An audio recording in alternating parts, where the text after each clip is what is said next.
உலகிலேயே நிகரில்லாத ஒரு கதையை ஜானகிராமன் எழுதியிருக்கார். நான் அந்த கதையை பல முறை படித்திருக்கேன். என்னுடைய பள்ளி நாட்களில் என்னுடைய இறுதியில் படித்தேன். ஒரு 10ஆம் வகுப்பு விடுமுறையிலே என்னமோ. இன்று வரை அந்த கதையை நான் ஒரு 100க்கு மேற்பட்ட முறை படித்திருப்பேன். ஒவ்வொரு முறை நீங்கள் படிக்கும் போதும் அந்த கதையை படித்து முடிக்கும் போது கண்ணீர் இல்லாமல் நீங்கள் இந்த கதையை படிக்கவே முடியாது. காரணம் என்ன தெரியுமா? அந்த கதையில் வரக்கூடிய எல்லாரும் நம் கண் முன்னால் உலவுகிறார்கள். ஒரு மகத்தான படைப்பாளி ஒரு மொழிக்கு என்ன செய்ய முடியும் என்றால், அதை படிப்பவர் உலகின் எந்த மொழியில் இந்த கதையை படித்தாலும் படிப்பவருடைய மனதிலிருந்து கண்ணீர் வரத்தான் செய்யும். இந்த உலகிலேயே மிக அதிகமான எடை உள்ள பொருள் ஏதாவது இருக்கிறதா என்று கேட்டால் கண்ணீர் என்று தான் சொல்லுவேன். அது எப்போது யாரிடமிருந்து வருகிறது என்பதைத்தான். இந்த கதை சிலிர்ப்பு என்ற ஒரு கதை. இதை ஜானகிராமன் எழுதியிருக்கிறார். நீங்கள் அந்த ஜானகிராமனுடைய எந்த சிறுகதை தொகுப்பு புகழ்பெற்ற கதையை தொகுப்பில் பார்த்தாலும் அது இருக்கும். பாடப்புத்தகத்தில் பாடமாக இருக்கிறது. ஒன்றுமே இல்லைன்னா கூட நீங்கள் இணையத்தில் தேடினீர்கள் என்றால் அந்த சிலிர்ப்புங்கிற கதையை ஒரு அரை மணி நேரத்தில் படிச்சிடலாம். ஆனால் படிப்பதின் வழியாக நீங்கள் என்ன தெரிந்து கொள்வீர்கள் என்றால், உங்கள் வீட்டு குழந்தைகள் எப்படி இருக்கிறார்கள் என்பதை தெரிந்து கொள்வீர்கள். நீங்கள் எந்த உலகத்தில் வாழ்கிறீர்கள் என்பதை தெரிந்து கொள்வீர்கள். எல்லாம் தாண்டி நம் மண்ணிலிருந்து எவ்வளவு ஒரு மகத்தான படைப்பாளி தமிழுக்கு வந்திருக்கிறார். எப்படி கவிதைக்கு நாம் ஒரு கம்பனை கொண்டாடுகிறோமோ, பாரதியை கொண்டாடுகிறோமோ, அப்படி உரைநடைக்கு தமிழினுடைய சிறுகதைக்கு ஜானகிராமன் போன்ற ஒரு மகத்தான படைப்பாளியை நாம் சொல்லலாம். அதுக்கு நிகரான கதை அது. அந்த கதை ஒரு பாதை நண்பர்களே. நான் பல கதைகள் எழுதியிருந்தாலும் ஒவ்வொரு முறை கதை எழுதும் போதும் அந்த கதையினுடைய பாதையில் தான் நடந்து செல்வேன். அந்த கதை எங்கே இருக்கிறது? என் நினைவில் இருக்கிறது. என் நினைவில் உள்ள அந்த பாதையில் கொஞ்ச தூரம் நடந்து போய் வருவேன். ரொம்ப எளிமையாக நேரடியாக கதை தொடங்குகிறது. ஒரு பேசஞ்சர் ட்ரெயின், அது மாயவரத்துக்கு போகுது. அந்த ட்ரெயினில் போகிறதுக்காக ஒருத்தர் திருச்சி ஸ்டேஷனில் அந்த ட்ரெயின் நிற்கிது. அங்கே தான் மகனோட நின்றுட்டு இருக்கிறார். ரயில் நிற்கிது. இன்னும் அரை மணி நேரம் கழிச்சு தான் அது மாயவரத்துக்கு போக போகுது. அரை மணி நேரம் திருச்சி ரயில் நிலையத்தில் தான் அந்த கதையே நடக்குது. அந்த கதையின் போது அங்கே அவர் தன் பையன் தூங்கிட்டு இருக்கான். பக்கத்தில் 4-5 ஆரஞ்சு பழம் இருக்குது. ஒருத்தர் உட்கார்ந்துருக்கிறார். அவர் கதையை சொல்லுகிறார். என் பையன் தூங்கிட்டு இருக்கான், பக்கத்தில் ஆரஞ்சு பழம் இருக்குது. இவனை பெங்களூரில் கொண்டு போய் ஒரு நண்பர் வீட்டில் விட்டுருந்தோம் விடுமுறைக்காக. திரும்ப கூட்டிகிட்டு ஊருக்கு போயிட்டு இருக்கிறேன் அப்படின்னு அவரே கதையை சொல்லுகிறார். சொல்லும்போது இந்த பையன் ஏன் ஆரஞ்சு பழம் கேட்டான், அதை ஏன் வாங்கி பக்கத்தில் வச்சிருக்கேங்கிறத ஜானகிராமன் சொல்கிறார். அந்த பையனை மாமா வீட்டில் கொண்டு போய் விடும்போது அந்த மாமாவே தான் ரயில் நிலையத்துக்கு ரயில் ஏற்றி விடவும் வருகிறார். அந்த பையன் மாமாட்ட கேட்குறான், மாமா எனக்கு ஆரஞ்சு பழம் வாங்கி கொடுங்களேன்னு. மாமா அதை கேட்காது போல நின்றுக்கிட்டே இருந்து ட்ரெயின் கிளம்புவனு கிளம்பி போயிடுறார். இந்த பையன் அவங்க அப்பாட்ட கேட்குறாரு, அப்பா நம்மளை விட மாமா வசதியானவரா? ஆமாம். மாமாவுக்கு எவ்வளவு சம்பளம்? நிறைய சம்பளம். இவ்வளவு சம்பளம் வாங்குற மாமா ஏன்பா ஒரு ஆரஞ்சு பழம் கேட்டால் வாங்கி தர மாட்டேன்னார் அப்படின்னு கேட்குறான். அப்பா சாதுரியமாக சொல்கிறாரு, என்னென்னா, அவர் ஏண்டா வாங்கி கொடுக்கணும்? அவர் குழந்தையா என்ன நீ? அவர் வீட்டுக்கு விடுமுறைக்கு போயிருந்தோம், சாப்பாடு போட்டார் இல்லையா, வாங்கி கொடுக்கணுமான்னு கேட்குறியா அப்படின்னா, இல்லை அவர் என்ன சொல்கிறாரு அப்படின்னா, நான் 1000 ரூபாய் சம்பாதிக்கிறேன், உங்கள் அப்பாலாம் வெறும் 100 ரூபாய் சம்பாதிக்கிறவர்னு சொல்கிறாருப்பா அப்படின்னு. ஆமாடா, நான் 100 ரூபாய் சம்பாதிக்கிறோம் தானே. 100 ரூபாய் சம்பாதிக்கிறதுனால வாழ்க்கையில் எதையுமே வாழ முடியாதுன்னு சொல்கிறாருப்பா, நிஜமான்னு கேட்குறான். இவருக்கு இந்த சின்ன பையன் மண்டையில் யாரோ ஒரு வீட்டில் எவ்வளவு பெரிய விஷயங்களா புகட்டியிருக்காங்க. நாம் அவர்களை விடுமுறைக்காக மகிழ்ச்சியை செலவழிப்பதுக்காக கொண்டு போய் விடுறோம். ஆனால் அவர்கள் எல்லா வேற்றுமையும் அந்த பையன் மண்டையில் புகுத்துறாங்க. அவர் சொல்லுவார், அப்படிலாம் இல்லைடா, அவங்க வசதி அவங்களுக்கு, நம்ம வசதி நமக்கு, நம்ம சந்தோஷம் நம்ம அளவில் இருக்கணும், உனக்கு என்ன வேணும்னு கேட்குறாரு. ஆரஞ்சு பழம் வேணுங்கிறான். அடுத்த ஸ்டேஷனில் போகும்போது வாங்கிடுவோன்னு அடுத்த ஸ்டேஷனில் ரயில் நிற்கும் போது வாங்கிடுறாரா. நான் தூங்கிட்டான் அந்த பையன். அவன் பக்கத்தில் ஆரஞ்சு பழத்தை வச்சுட்டே உட்காந்துருக்கிறார். அவனை எழுப்பி ஆரஞ்சு பழம் கொடுத்தா அவன் சொல்கிறான், ஆரஞ்சு பழம் இல்லைப்பா, அம்மா கையால் அதை உரித்து சாப்பிடணும், அதனால் நான் ஆரஞ்சு பழத்தை வீட்டுக்கு எடுத்துகிட்டு போய் அம்மா கையால் உரித்து சாப்பிட்றேன்னு சொல்கிறான். ரொம்ப அழகான ஒரு வரியை ஜானகிராமன் எழுதியிருக்கிறார். எங்கே நீங்கள் உங்கள் குழந்தையை அழைத்து போனாலும் அம்மா இல்லாவிட்டால் அந்த குழந்தைகள் அழகாக இருக்காது. அம்மா அருகில் இருந்தால்தான் குழந்தைகள் அழகாக இருப்பாங்க. இந்த பையன் ஆசையாக ஒரு ஆரஞ்சை கேட்குறான். ஆனால் அதை வாங்கும்போது தான் உரித்து சாப்பிட தோணல. பாருங்களேன், அம்மா கையால் கொடுத்து அம்மா உரித்து அந்த பழத்தை கொடுக்கட்டும், நான் வீட்டுக்கு எடுத்துகிட்டு போகிறேன்பாங்கிறார். உட்கார்ந்து இருக்கிறார்கள். இவர்களுக்கு பக்கத்தில் ஒரு அம்மா ஒரு சின்ன 10 வயசு குழந்தைய பொண்ணை கூட்டிகிட்டு வர்றா.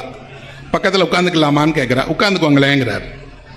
அந்த பொண்ணுகிட்ட இந்த அம்மா சொல்கிறாங்க, நைட்டு இங்கேயே தூங்கிடுமா, ஏன்னா நீ இன்னும் 2 நாள் பயணம் பண்ணலைன்னு. இவர் கேட்குறாரு, இந்த பாப்பா யார், எங்கே கூட்டிகிட்டு போகிறீங்க அப்படின்னு. அவர்கள் தன் கதையை சொல்லுகிறார்கள். அதுதான் நண்பர்களே இந்த கதையினுடைய அற்புதமான பகுதியை. அந்த பாட்டி சொல்கிறாங்க, இந்த குழந்தைய ஒரு வீட்டுக்கு வேலைக்கு அனுப்புகிறோம். இவ 10 வயசாகுது. இவளை கல்கத்தாவில் இருக்கிற ஒருத்தர் வீட்டுக்கு வேலைக்கு அனுப்புகிறோம். இவ கல்கத்தாவுக்கு போகிறா அப்படின்னு. என்னங்க பார்த்தா 10 வயசாகுது, ஒரு 4வது பஞ்சாப் படிக்கிற பிள்ளையை இவளை வேலைக்கு அனுப்புகிறீங்களேன்னு கேட்டால், இவங்க வீட்டில் கஷ்டம், இவ ஏற்கனவே ஜட்ஜி வீட்டில் வேலை பார்த்துருக்குறா, 3 வருஷம் எக்ஸ்பீரியன்ஸ் அப்படிங்கிறாங்க. இவர் சொல்கிறார், இவளுக்கு வயசே 10 தான், ஆனால் 3 வருஷம் எக்ஸ்பீரியன்ஸ்னால் என்ன பண்ணுவீங்கன்னு கேட்டால் 7 வயதுலேருந்து வேலை பார்க்குறான். அந்த பொண்ணு ஒடுசலா ஒரு பழைய பாவாடை சட்டை போட்டு உட்காந்துருக்கா. இவர் அந்த பொண்ணு வீட்டை கேட்குறாரு, ஏமா இப்படி இருக்கா, சாப்பிட மாட்டியா அப்படின்னு. நான் ஒரு ஜட்ஜி வீட்டில் தாங்க வேலை பார்க்குறேன், ஆனால் அந்த வீட்டில் எனக்கு சாப்பாடே ஒழுங்காக கொடுக்க மாட்டாங்க, பழைய சோறு தான் கொடுப்பாங்க, மீந்து போனது தான் கொடுப்பாங்க அப்படின்னா அந்த வீட்டில் என்ன பண்ணுவேன், எல்லா வேலையும் செய்வேன் அப்படின்னு. என்னெல்லாம் வேலை, எல்லா வேலையும் சொல்கிறா. சேலையெல்லாம் துவைப்பேன் அப்படின்னு. உன்னால் சேலையை தூக்கவே முடியாது, எப்படி துவைப்பேன்னா அவன் சொல்கிறா, பழகிக்கிட்டேன். அப்போ அவர் சொல்கிறாரு, வறுமை ஒரு மனிதனை எவ்வளவு செய்யும் என்றால் உங்களால் செய்ய முடியாத வேலையை கூட செய்ய பழக்கிவிடும். அந்த சின்ன குழந்தை அதெல்லாம் பழகிட்டா. அந்த குழந்தைகிட்ட இவர் கேட்குறாரு, அம்மா நீ இப்போ எங்கேயோ கல்கத்தாக்கு போறியே, அவங்கள உனக்கு தெரியுமான்னு. தெரியாது. எப்படி போகிற? ஆனால் என்ன பண்ணுறது, எனக்கு பசி இருக்கு, சாப்பிடணுமே, வேற எங்கேயாவது போனால் எனக்கு சாப்பிட்றதுக்கு ஆள் இல்லையே, யாரும் கொடுக்க மாட்டாங்களே. சரி, உன் வீட்டில் எங்கள் வீட்டில் எங்கள் அப்பாவால் எங்களை எல்லாம் படிக்க வைக்க முடியாது, நிறைய பிள்ளைங்கள் இருக்காங்க. இவருக்கு அந்த குழந்தையை பார்க்கும்போது தான் பிள்ளையை கூட்டிட்டு அம்மாவை நோக்கி போயிட்டு இருக்கோம். யாரோ ஒரு குழந்தை அம்மாவை விட்டு விலகி எங்கேயோ கல்கத்தாவுக்கு போயிட்டு இருக்கு. ரெண்டும் ஒரே ரயிலில் தானே பயணம் செய்கிறது, ஒரே பெட்டியில் அடுத்தடுத்து தானே இருக்கிறது. இந்த 10 வயசுக்கும் அந்த 10 வயசுக்கும் வேறுபாடா இருக்கு இல்லையே. ஆனால் என் பிள்ளைக்கு நான் இருக்கிறேன், என் மனைவி இருக்கிறாள், 100 ரூபாயாவது சம்பாத்தியம் இருக்கிறது. அந்த குழந்தைக்கு எதுவும் இல்லை, அது எங்கேயோ போயிட்டு இருக்கு. ஆனால் அந்த குழந்தை கண்ணில் பயமே இல்லை. அந்த குழந்தை அப்படியே உட்காந்துட்டு அந்த பாட்டிகிட்ட சொல்லுது, பாட்டி நான் அங்கே போய் சமத்தா இருந்துக்கிடுவேன், எல்லா வேலையும் பார்த்துக்கிடுவேன் அப்படின்னு. எங்கேயாவது சாப்பாடு வாங்கி கொடுக்கலான்னு நினைக்கும் போது இவர் சொல்கிறார், அந்த பாப்பாவையும் கூட கொடுங்க, நான் போய் அழைச்சிட்டு போய் வாங்கி கொடுக்குறேன்னு கேண்டீன் கூட்டிகிட்டு போய் தன்னுடைய மகனுக்கும் அந்த பிள்ளைக்கும் சேர்த்து சாப்பாடு வாங்கி கொடுக்குறார். அந்த சாப்பாடு வாங்கி கொடுக்கும்போது அந்த குழந்தை என்ன வேணும்னு கேட்கவே மாட்டேங்குது. அப்போ அவர் ஜானகிராமன் சொல்றார், வறுமையில் இருந்தாலும் இந்த குழந்தைகள் எப்படி வளர்க்கப்பட்டிருக்கிறது பாருங்கள், சந்தர்ப்பம் கிடைத்தால் எதையும் வேண்டும் என்று கேட்கக்கூடாது என்று பழகி கொடுத்துருக்காங்க. ஆனால் நம்ம பிள்ளைங்க எப்படி இருக்கு, மாமா வீட்டுக்கு போனால் அதை வாங்கி கொடுத்துருன்னு கேட்குது, நம்மகிட்டே சொல்றாங்க. ஆனால் இந்த குழந்தைகளுக்கு வறுமை எவ்வளவு பெரிய வாழ்க்கை பாடத்தை புடைக்கிட்டு இருக்கு. பசியாகவே இருந்தாலும் இன்னொருவர் அழைத்து கொண்டு போனால் அங்கே போய் அதை வாங்கி கொடு, இதை வாங்கி கொடு என்றெல்லாம் கேட்கக்கூடாது என்ற பண்பாடு அந்த குழந்தைக்கு எப்படி வந்தது? இவர் சொல்றாரு, எது வேணாலும் வாங்கி சாப்பிடுப்பார். இல்லை பரவாயில்ல, நான் காலையில் கிளம்பும் போது ஜட்ஜி வீட்டில் பழைய சோறு தான் கொடுத்தாங்க அப்படின்னு. இவருக்கு இன்னும் ஆழமான மன வருத்தம் இருக்கிறது. என்ன அப்படின்னா, ஒரு ஊருக்கு கிளம்புகிற பிள்ளைக்கு, அதுவும் 3 ஆண்டுகள் உங்கள் வீட்டில் இத்தனை கடினமான செய்த பிள்ளைக்கு ஒரு வேளை சோறிட்டு அனுப்பி இருக்கக்கூடாதா? அந்த குழந்தைக்கா ஒரு பழைய சோறை கொடுக்கணும் அப்படின்ட்டு இவர் நினைக்கிறார். இவர்கள் தானே இந்த வாழ்க்கையில் பெரிய பெரிய பதவிகளில், பெரிய பெரிய வசதிகளில், பெரிய பெரிய ஆட்களாக இருக்கிறார்கள். ஆனால் அந்த மனது ஏன் ஒரு குழந்தைக்கு பழைய சோறு போட்டு அனுப்புகிறோமே என்று தோணவே தோணாதா? அதனாலேயே இவர் சொல்றாரு, ஏதாவது சூடா வாங்கி சாப்பிடேன் அப்படின்னு. அந்த குழந்தை தயங்கி ஒரு தயிர் சாதம் வாங்கி கொடுங்க, சாப்பிட்றேன் அப்படிங்குது. தயிர் சாதம் வாங்கி கொடுக்குறார். இவருடைய பையன் சாப்பிட்டுட்டு இருக்கும்போது இந்த பையனுக்கு பொறையேறின உடனே அந்த குழந்தை ஓடி போய் அங்கே இருக்கக்கூடிய சர்க்கரையை அள்ளி கொண்டு வந்து அந்த பையன் வாயில போட்டு தலையை தடவி விடுது. இவருக்கு ஆச்சரியமா இருக்கு, என் பிள்ளைக்கு ஏதாவது ஒன்றால் அந்த பிள்ளை துடிக்குதே. அதை விட அந்த பிள்ளை சொல்கிறது, இந்த பையனும் தயிர் சாதம் சாப்பிட்றான், உனக்கு சாப்பிட தெரிலடா தம்பி, நான் வேணா ஊட்டி விடட்டா என்று தண்ணீர் விட்டு பிசைந்து அந்த குழந்தை ஊட்ட கையை நீட்டுது. இந்த பையன் சொல்றான், அம்மா மாதிரியே நீட்டுறா பாத்தியாப்பா அப்படின்னு. ஒரு சின்ன குழந்தை இன்னொரு சின்ன பையனுக்கு சாப்பாடு ஊட்டி விடும் போது அந்த பையனுக்கு தன் அம்மாவை நினைவுபடுத்துது. வாங்கி சாப்பிட்றா அப்படிங்கிறா. சாப்பிட்டுட்டு அந்த பையன் வாயை தொடச்சி விடுது. வா போகலான்னு கூட்டிகிட்டு வருது. கூட்டிகிட்டு வந்து அந்த பையன் ட்ரெயினில் உட்காந்துட்டு, யாருன்னே தெரியல, ஆனால் இந்த மாமா எனக்கு சாப்பாடெலாம் வாங்கி கொடுக்குறாருன்னு சொல்லுது. இவங்க ரயிலில் பயணம் போகிறாங்க. இவருக்கு தோன்றுகிறது, இந்த வாழ்க்கை உண்மையில் இல்லாதவர்களுக்கு இருப்பவர்களுக்கு என்று இருக்கக்கூடிய பேதத்தை குழந்தைகளிடமாக காட்டணும். ஒரு இல்லாத வீட்டு குழந்தைக்கும் ஒரே பசி தானே, ஆனால் அது நிர்கதியினுடைய பாதையில் அல்லவா நடந்து போகுது.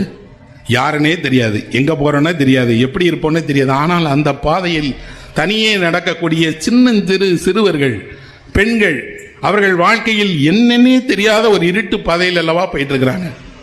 அந்த குழந்தையை அவர் பக்கத்தில் உட்கார வச்சுட்டு சொல்கிறாரு, அம்மா நீங்கள் கோச்சுக்கலைன்னா ஒன்று, நான் என்கிட்ட இருந்து ₹1 அந்த குழந்தைக்கு கொடுக்கலாமா அப்படின்னு கேட்குறாரு.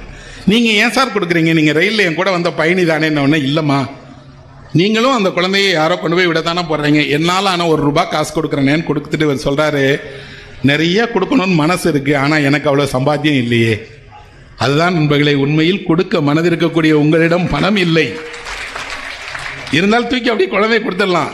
அவர் இன்னும் எந்த அளவுக்கு உயர்ந்த நிலைக்கு போகிறார் என்றால், பேசாமல் இந்த குழந்தையை நம்ம வீட்டுக்கே கூட்டிகிட்டு போய் நம்மளே வச்சு சாப்பாடு போட்டு படிமான்னு சொல்லலாமே. நல்ல வேளை நம்முடைய தலைமுறை செய்த பாக்கியம், அரசே முன் வந்து பிள்ளைகளை எல்லாரோடைய படிப்பையும் ஏற்றுக்கிடுச்சு. சென்ற தலைமுறை பெண்களாக இருந்தால் அவர்களுக்கு கல்வி கிடையாது, அவர்கள் வீட்டில் படித்தவர்கள் இல்லை. அதிலும் பெண்கள் படிப்பதாக இருந்தால் அவர்களுக்கு கல்வி உரிமையே மறுக்கப்பட்ட ஒரு சமூகம். இன்றுதான் அவர்கள் படித்து மேலே வந்திருக்கிறார்கள், வேலைக்கு போகிறாங்க, எல்லா பெண்களும் படிக்கணுங்கிற எண்ணம் வந்திருக்கு. இந்த கதையினுடைய முடிவில் அந்த பையன் அந்த பிள்ளைகிட்ட கேட்குறான், உனக்கு எத்தனை வயசு? 10 வயசு. எனக்கும் அதே தான் வயசு, ஆனால் நீ ஏன் படிக்கலை அப்படின்னு. அந்த பிள்ளை சொல்கிறது, என்னை படிக்கலை இல்லை, படிக்க வைக்க யாரும் இல்லை, என்னை ஃபீஸ் கட்டி எங்கள் அப்பா சேர்த்து விடுறதுக்கு வசதி இல்லை, நான் வேலைக்கு போகிறேன் அப்படின்ட்டு அந்த குழந்தை சொல்லுது. எல்லாரும் படிக்கணும்லாம் ஒன்றும் அவசியம் இல்லை, எல்லாரும் தன்னை பார்த்துக்கிட தெரிந்தால் போதும் அப்படின்னு சொல்லுது. உண்மையில் நம்மை தன்னை பார்த்துக் கொள்வதற்குத்தான் நமக்கு கல்வி வேணும் போல இருக்கு. தன்னை பார்த்துக் கொள்வதற்கு ஒரு 10 வயசு சிறுமிக்கே முதிர்ச்சி வந்து விட்டது என்றால் வறுமை கற்றுத் தந்திருக்கக்கூடிய மகத்தான பாடம் அது. அந்த குழந்தை கிளம்பும் போது இந்த பையன் சொல்கிறான், அப்பா நீ ₹1 கொடுத்தேல, நான் அந்த குழந்தைக்கு ஏதாவது கொடுக்கட்டுமா அப்படின்னு. என்ன கொடுக்க போறேன்னு கேட்டால், என்கிட்ட இருக்க ஆரஞ்சு பழத்தை எல்லாம் அந்த குழந்தைக்கு கொடுத்துட்டாப்பான்னு கேட்குறான். அந்த குழந்தைகிட்ட கொடுக்க போகும்போது அந்த குழந்தை வாங்க மாட்டேங்குது. பாட்டி சொல்கிறா, வாங்கிக்கோ, அவள் கொடுக்குற ஆரஞ்சு பழம் தானே. அந்த குழந்தை வாங்கிக்கிடுது. வாங்கிய போது இவர் என்ன நினைக்கிறார் என்றால், அந்த பையனை அப்படியே ஆற தழுவி பையனை தூக்கி கொண்டாட வேண்டும் போல இருந்தது. ஏனென்றால், நான் ஒரு மகனை அல்ல, அன்பின் வடிவத்தை மகனாக பெற்றிருக்கிறேன். அவன் அன்பினுடைய வடிவமாக இருக்கான். அப்போ உண்மையில் படித்த, இலக்கியம் தெரிந்த, பண்பாடு தெரிந்தவர்கள் வீட்டில் தான் நண்பர்களே பிள்ளைகள் இப்படி நடப்பார்கள். உங்களை புத்தக கண்காட்சிக்கு போங்க படிங்கன்னு சொல்றதுக்கு காரணமே என்ன என்றால், நீங்கள் அதை உங்கள் பிள்ளைகள் மனதில் வைத்துவிட்டால், அந்த பையனுக்கு ஏன் தோணுது, யாரோ ஒரு பிள்ளை கஷ்டப்படுது, யாரோ ஒரு பிள்ளை வேலைக்கு போகுது, நம்ம ஆரஞ்சு பழத்தை ஏன் கொடுத்துடணும். அந்த ஆரஞ்சு பழத்தை அவன் வேண்டும் வேண்டும் என்று அடம் பிடித்து வாங்கினான். அம்மா கையால் சாப்பிடணும்னு வச்சிருந்தான். இன்னும் சொல்ல போனால் அவனுக்கு வறுமையை பற்றி, உலகத்தினுடைய வேற்றுப்பாடுகளை பற்றி எல்லாம் எதுவும் தெரியாது.